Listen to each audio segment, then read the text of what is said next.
Hello student, स्वागत है एक बार फिर से आप सभी का आपके अपने YouTube चैनल दीक्षित क्लासेस में।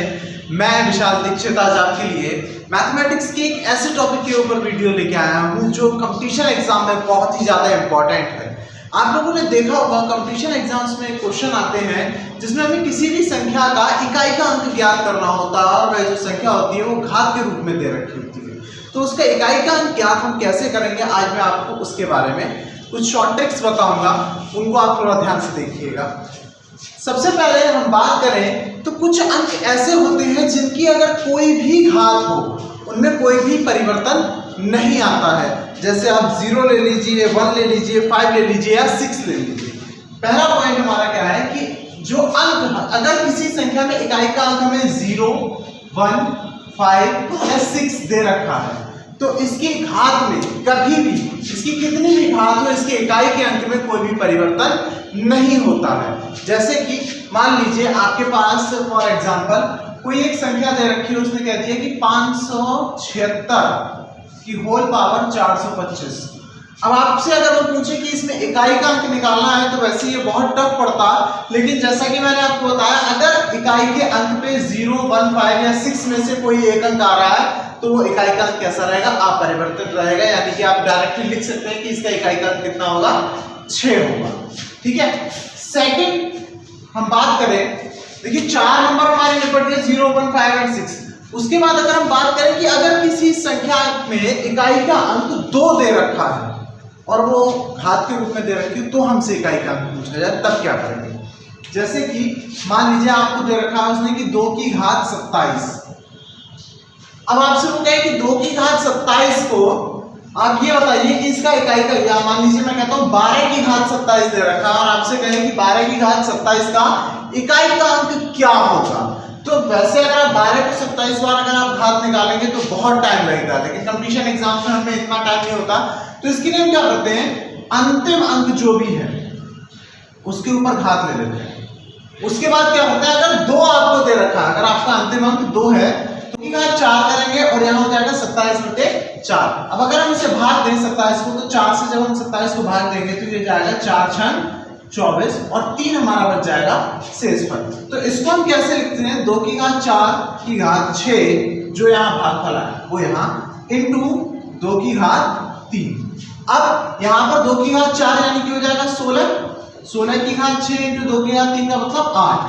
जब यहाँ करेंगे तो देखिए मैंने बताया था कि किसी भी संख्या का अगर अंत में 6 आ रहा तो यहाँ इकाई का अंक 6 आ जाएगा और ये 8 छंग 48 यानी कि इसके इकाई का अंक कितना आ जाएगा, 8 आ जाएगा।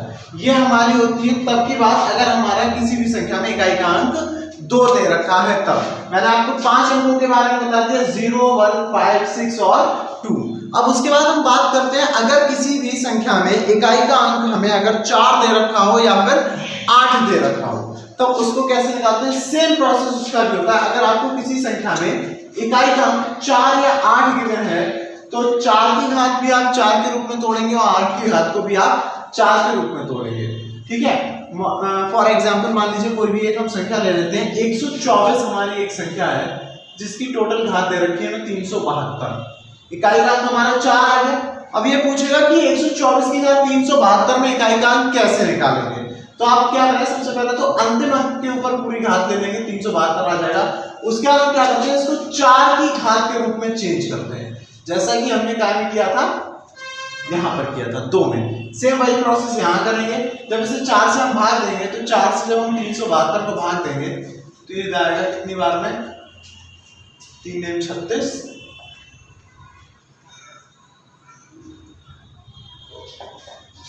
यानी कि इसको हम लिख सकते हैं 4 की घात 93। 4 की घात 4 को हम क्या कर सकते हैं, इसका अंतिम अंक जो आता है वो आता है 6। 4 की घात 4 का अगर आप निकालेंगे तो कितना आएगा, 256। ठीक है। 256 का अंतिम अंक कितना आ गया, 6। यानी कि इसका अंतिम अंक कितना हो जाएगा, 6। क्योंकि मैंने बताया था किसी भी संख्या के अगर अंत में 0, 1, 5 या 6 आ रहा है तो उसमें कोई भी परिवर्तन नहीं होता है। ऐसे जब आप अगर मान लीजिए यहाँ पर 128 दे रखा होता है, कोई भी ऐसी संख्या जिसका इकाई का अंक 8 आता तो उसको भी आप क्या करेंगे, 8 की घात 4 के रूप में परिवर्तित करेंगे और उसमें भी इसी तरीके से आपका आंसर आ जाएगा। नेक्स्ट अगर टॉपिक की बात करें तो नेक्स्ट टॉपिक पे अब देखिए मैंने आपको अब हमारी जो संख्याएं रह गई है वो रह गई है 3, 9 और 7। बाकी की सारी संख्याओं के बारे में मैं आपको बता चुका हूं। तो अगर 3 और 7 अगर आपका आता है, मान लीजिए 4 पॉइंट पे हम बात करेंगे 3 और 7 के बारे में। अगर आपकी किसी भी संख्या के अंत में, इकाई के अंत में 3 और 7 आ रहा है और उसमें कितनी भी घात दे रखी है, तब भी आप इसको क्या करेंगे, घात 4 के रूप में परिवर्तित करेंगे। जैसे मैं एग्जांपल के तौर पे लेता हूं 2, 4, 6, 7 की होल पावर 153। आपके पास ये क्या है, एक क्वेश्चन दे रखा है 2, 4, 6, 7 की होल पावर 153। अंतिम अंक क्या है, 7 है। तो इसको हम कैसे करेंगे, सबसे पहले तो अंतिम अंक के ऊपर घात ले लेते हैं और 7 की घात 4 की होल पावर 153/4। 4 से जब आप घात देंगे 153 को तो कितना आ जाएगा, 4 तिया 12, बचे 3 हो गए 33, 4 अट्ठे 32, 1 से इसमें बचा, यानी कि इसको हम क्या लिख सकते हैं, 7 की घात 4 की घात 38 × 7। 7 की घात 4 में आप हमेशा ध्यान रखिएगा, जो हमारी 7 की घात 4 आती है उसकी जो वैल्यू होती है उसमें इकाई का अंक आता है हमारा 1। ठीक है, इकाई का अंक कितना आएगा यहाँ पर 1 और यहाँ कितना आएगा 7। तो 7 एकम 7, यानी कि इस पूरी संख्या का इकाई का अंक कितना आएगा, 7 आएगा। अब बात करते हैं अगर 9 की, तो 9 पे अगर आपकी घात जो है, मान लीजिए 9 के ऊपर आपकी कोई भी घात दे रखी है, 123 आ गई, या फिर 9 के ऊपर घात आपकी आ गई 32। तो अगर कोई भी घात अगर आपकी यहाँ पर विषम संख्या है तो इसका इकाई का अंक सदैव 9 ही रहेगा, और अगर आपकी घात सम संख्या है तो इसका इकाई का अंक 1 आ जाता है। तो आज मैंने आपको बताया 0, 1, 2, 3, 4 सबके बारे में। क्या एक बार फिर से शॉर्टली सुनते हैं कि अगर आप 0, 1, 5 या 6 आपका कोई भी इकाई का अंक दे रखा है तो इसकी घात कितनी भी हो ये अपरिवर्तित रहते हैं। बात अगर हम 2 की करें तो 2 के ऊपर अगर घात होगी तो उसे आप 2 की घात 4 के रूप में तोड़ देंगे और उसके बाद उसका इकाई का अंक ज्ञात कर लेंगे। सेम 3 और 7 में आता है, सेम 4 और 8 में आता है। इन सभी को आप क्या करते हैं, घात 4 के रूप में परिवर्तित करेंगे।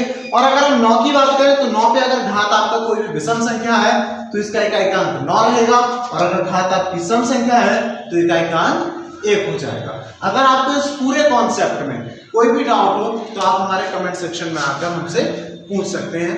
Thank you.